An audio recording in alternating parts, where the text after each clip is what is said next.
In 2018, I married my God's best, JC.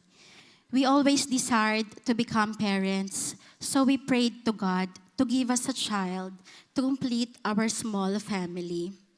But it never happened the way we wanted it to.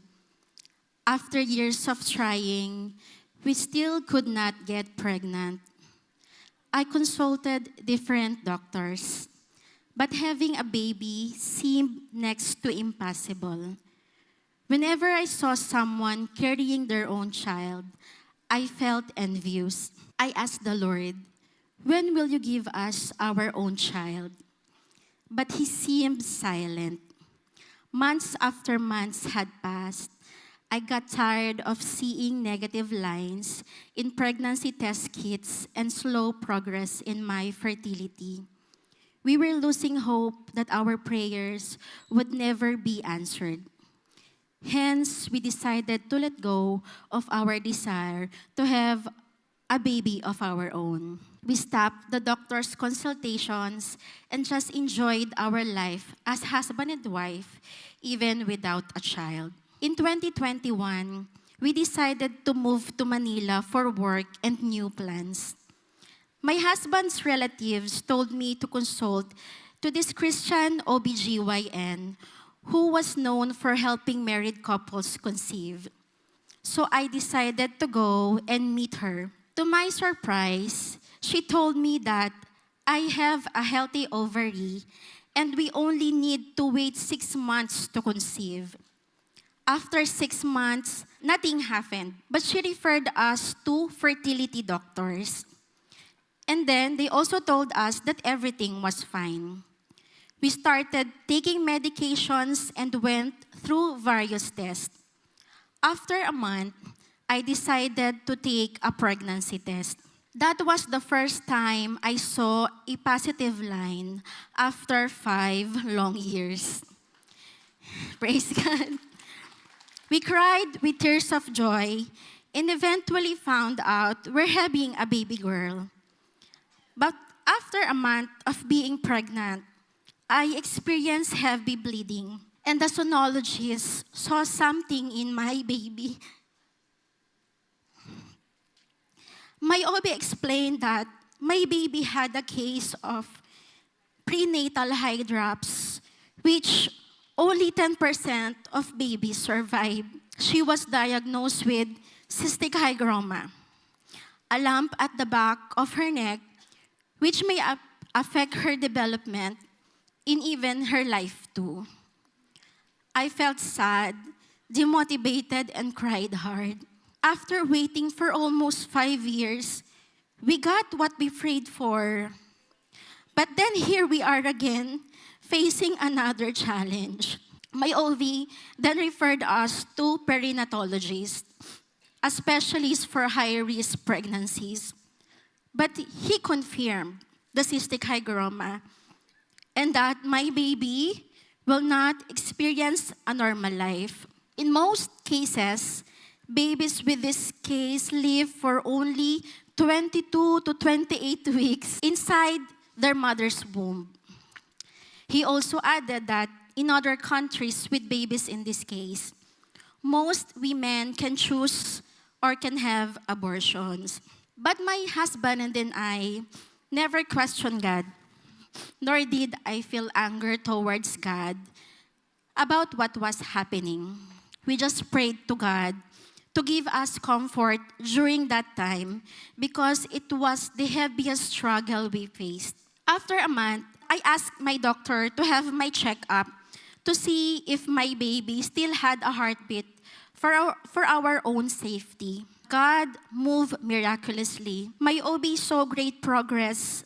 The lump on the back of my baby started to get smaller, and my baby's head was getting bigger than the lump. My husband and I promised to pray every day for our baby, no matter what happened to her. We would accept whatever God planned for us and for our baby because we believe that she was still wonderfully made and created by God. This was also the time I asked my WOWD group to pray for our baby. They prayed fervently for a healthy girl and strength for me and my husband, while reminding us that God is sovereign and in control. When we came back to the specialist, he informed us that even after the progress of our baby, she would be born with Down syndrome and may have congenital conditions. From the time the lump was discovered until 8 months of my pregnancy, it was still present in all of my ultrasounds. My pregnancy became worse at 33 weeks. I experienced severe urticaria or allergies, which made me uncomfortable. I was scheduled for an emergency cesarean section because my baby's heartbeat was not stable and I was already having a preeclampsia a week before my due date. I felt nervous, which caused my blood pressure to rise. I prayed to God to calm my heart because I couldn't stop crying while they were preparing me for the operation. My doctor told me that she will take care of everything, including my baby. The last words I heard from my doctor was, "God, please." In April 26, 2023, 12:30 a.m., my baby was born. And by the grace of God, all of her body parts were normal. There was no lump on her back, even though the doctor still saw the lump before my operation. She does not have Down syndrome. She's very healthy and very pretty. I cried and was very thankful after seeing God's masterpiece. I named her Queen Hannah. Queen is the name of my OBGYN and the owner of the clinic who helped us from the onset of my pregnancy. With the help of different doctors working on that clinic, with monthly consultations and tests including ultrasounds, until the ninth month, all for free. This is an amazing grace from God because we were also struggling financially. Nothing is impossible with Him. And Hannah, which means favor or God's grace, her birth was a miracle, although God continued to test us. After her birth, she was diagnosed with PFO, a small hole in her heart, and had a very small fontanelle in her head for brain growth.